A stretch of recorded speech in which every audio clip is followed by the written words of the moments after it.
Again, my name is Ira Baker. I work as a multimedia artist at Hallmark. I've been there for about 6 years. And let's go back here. Okay. As I was thinking about what sort of the way I should approach this, I thought about what would be my digital storytelling checklist. The first thing you need for your digital story initiative to thrive and improve is to have a fun, creative atmosphere. We have a great team at Hallmark that allows input from everybody. There's a lot of collaboration, and it's just a great place to work. And that's why that's why great products come out of it. I like lots of toys. New software, new hardware comes out. I'm all over it, trying to figure out how can I incorporate this into my storytelling. Now, of course, toys and tools don't make you a good storyteller. What makes you a good storyteller is having a solid foundation. And there's lots of different types of storytelling. We're going to be hearing a lot from different presenters today. Journalism, photography, filmmaking, script writing, you name it. And it's especially important that you have great characters. I lucked into some great characters when I came to Hallmark, Maxine and Floyd, and I'd like to introduce them to you right now.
So that's Maxine and Floyd.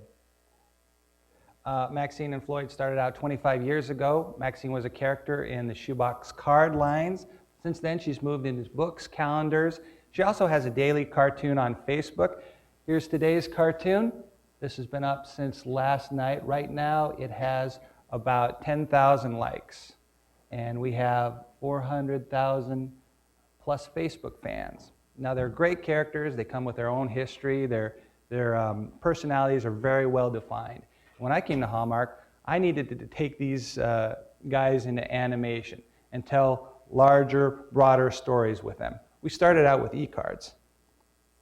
And one of the first things we did was, it's a music video. I thought, what kind of Christmas song would Maxine sing? Obviously, she'd sing the blues. So I went to a rhyming dictionary, found every word that rhymed with blues, and I wrote this song. And we made this little video.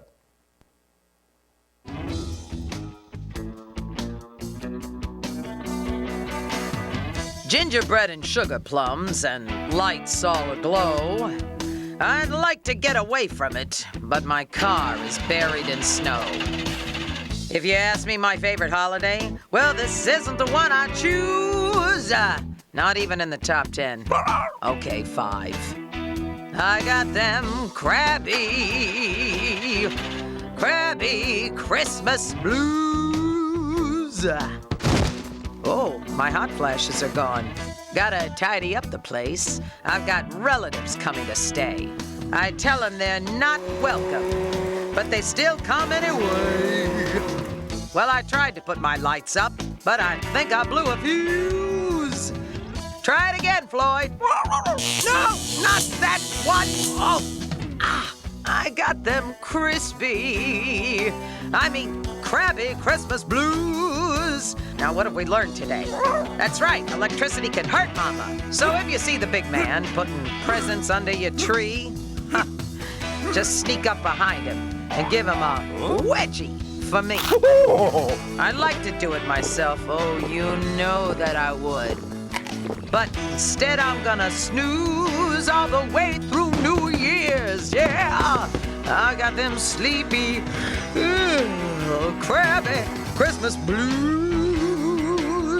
Merry Christmas, Maxine. Even if you are number one on my naughty list. Oh, yeah, yeah, yeah. Thank you. The next cartoon that we wanted to make for an e-card, we wanted Floyd to be the star. Floyd doesn't have a voice, he just does this kind of emotive barking. So we wanted to do it completely without sound. He turned out to be a great little actor for us. So here's Christmas Tree Monster.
Oh, I like that.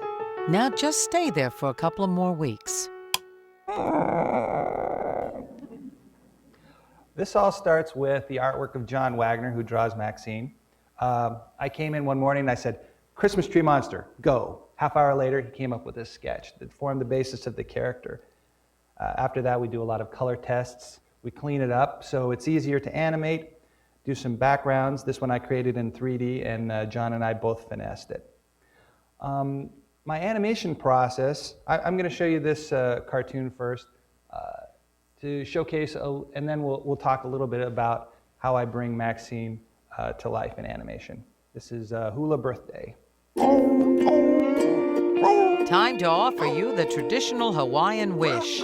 May your coconuts never hang lower than your grass skirt.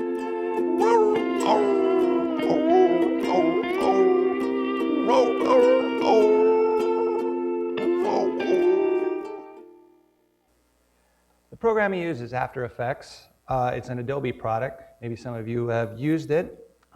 It's normally used as a compositing tool to do motion graphics, but it also makes a great animation tool, I've found. First thing, I separate the artwork into different layers so they can be animated against each other. Sometimes what the scene calls for is very simple animation, and I don't need to make full puppets for everything. And then I like to do a lot of pre-animation. I set up minimum and maximum values. I'll kind of show you what that involves. And then I use expressions in After Effects to map everything to a simple interface so I can control everything from a single timeline. So when I first get the artwork, this was from a calendar, have to separate it into all its different pieces. And then I get to work. Here's an example of an interface, a slider.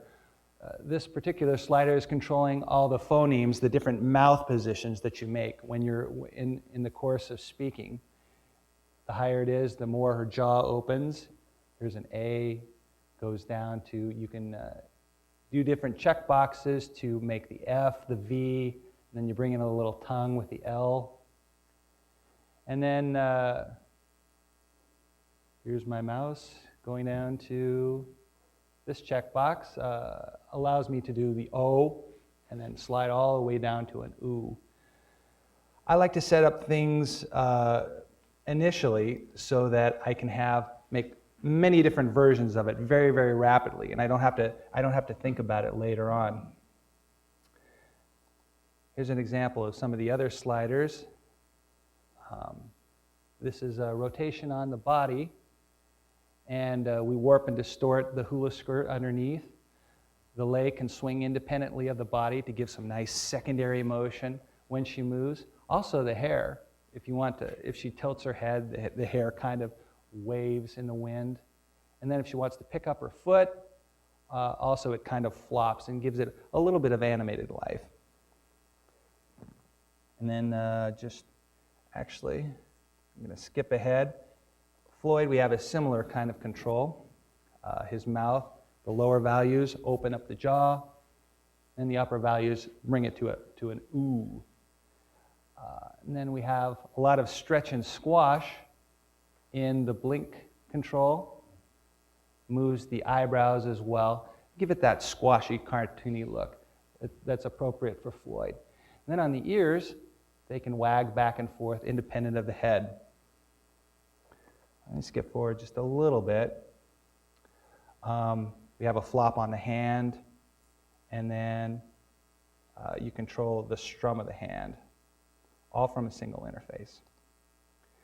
Later on, I was working on a new card where Maxine was required to box, and I wanted to get a sense of dynamic animation into this. So I made this simple puppet in 3D Max. It's controlled with 3D controls, but it's rendered it out in a 2D way, so I could just very quickly try out different dynamic lines so I could figure out how Maxine would move in this situation.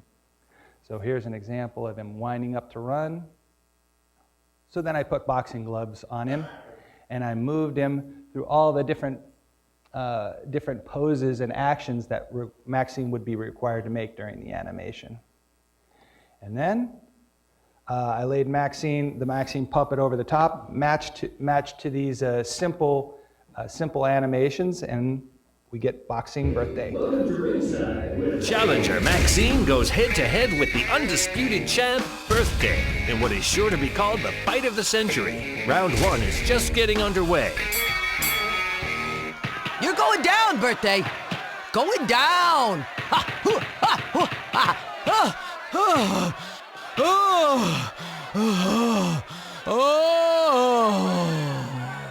Ooh, Birthday delivers a solid knockout punch. She's not getting up from that one. Looks like this fight is over. Oh boy, that's gonna go straight to my hips. So she lost the battle, but she won the war on that one. If anyone's interested, there's a lot of resources on the web for this type of animation. A quick Google search will bring them up. Some of them are subscription, some of them are free. And if you want this list later, you can come up but a quick Google search on After Effects tutorials will bring these all up. Great resources, fun type of animation to explore. We wanted to make our offering for ecards and Maxine a little more distinct. So I said to John, how about we bring Floyd and Maxine into 3D? And to his credit, he said, yeah, let's go ahead and do it. We started with a sculpt of Floyd that was done for keepsakes.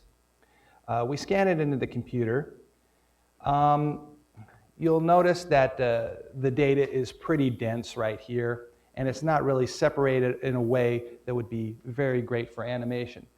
So I went ahead and made a model based on the scan, one that could be animated very easily. And also, in 3D, you don't actually move the mesh. You animate a skeleton, which in turn moves the mesh. So you can see how the two relate to each other right here.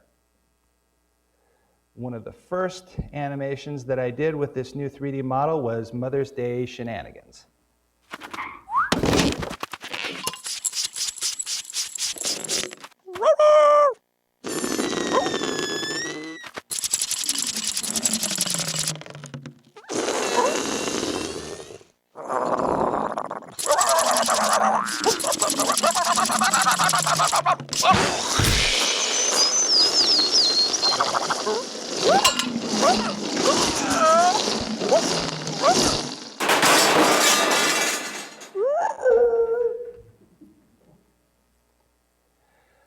And I built this intentionally so I could swap out whatever he's blowing up for different occasions, change the background, and you've got a brand new e-card. So I was able to leverage this animation over many, many different e-cards. We did a similar thing with Maxine. We started with the Maxine sculpt, and then we can, once she's in there, we can do some fun stuff like this cartoon that you see here. This was run on President's Day. Got some really good response. Show you a little bit about how that's done. You start with the original photography, a couple of lighting passes, add some texture that you take from the original photography, match the shadows, tons and hours of Photoshop later, and you add Maxine. And you've got an asset that you can use. This is a Maxine model. It's a low polygon model that we used for augmented reality. You can see here she is in a classic T-pose that you start out when you're doing an animated character. And you can kind of see how she translates. We also did 3D phonemes, different mouth positions, and after I finished these, I set them all up on sliders so that I could move quickly between all of them. These are the different mouth positions she would make if she were making a lip sync. So I edit those all together on a timeline, and first one I did was Drill Sergeant Valentine. Listen up, you maggots! You put that box of tissues down and get your sorry butts off the couch! Just because you don't have someone special to swap spit with doesn't mean your lives are worthless and pathetic! Well, at least not both. I'm gonna tell you the truth about Valentine's Day, even though you can't handle the truth. You don't know how lucky you are! You think you're miserable now? Heck, my corns give me more misery than that. The only thing relationships are good for is breaking your heart and leaving wet towels on the bed. Is that what you want? Now you listen to me. You pull your head out of that romance novel and enjoy your freedom. You can do anything you want today. You don't have to answer to another human being. You want flowers? Go out and buy them yourself. At least that way you know they didn't come from a gas station. You want candy? Wait a day. Everything will be half price tomorrow. You want sex? Sorry, I can't help you with that one. Now get out there and have some fun! Dismissed!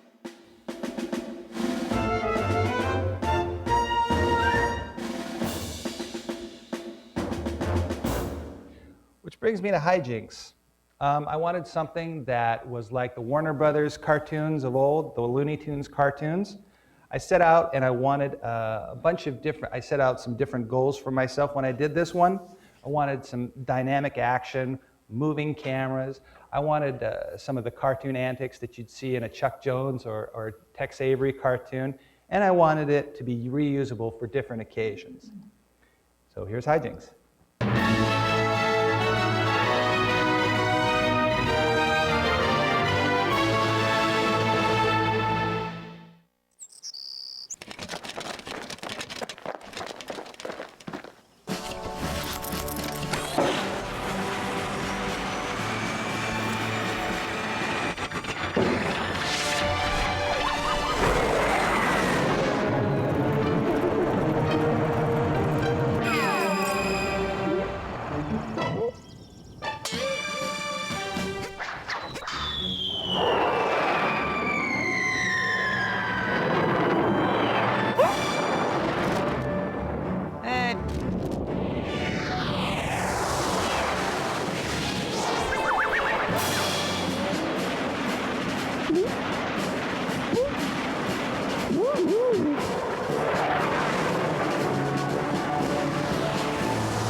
Okay, so we're excited about Maxine and what we can do with her in the future, and we look forward to telling longer and longer stories, hopefully, maybe cartoon series, feature films, who knows. We're very excited about Maxine. Thank you very much. I'll take any questions.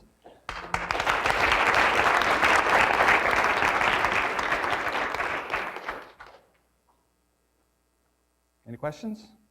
Yes? What is the financial payoff for doing the e-cards? I mean, are you all able to recoup a lot of those costs that go into making it? Yes, we do sell the e-cards online as a subscription-based service, and we're doing pretty good. Yes? I'll add to it. I think we see it really as an emerging business and are still finding our way into what it could be. But it is something that we've set up as a subscription service, as Ira said. Any other questions? Could you speak a little about the Facebook and for your Facebook account, you got 400,000 watchers that follow you. Do you guys do you have a way to get money off of that, or you guys just look at that as an investment in advertising? What's the philosophy behind Facebook? The philosophy, well, what we try to do is we try to promote Maxine products on Facebook as well. But we do see it as awareness building for the character, trying to reach a wider and wider audience. And it's starting to work. It's even turned some heads internally, like we need to take another look at Maxine. She's very, very popular. We've been working on Facebook for over 2.5 years, just posting cartoons every single day. And right now we're getting about 6,000, 7,000 fans, new fans per week. It's growing very, very rapidly.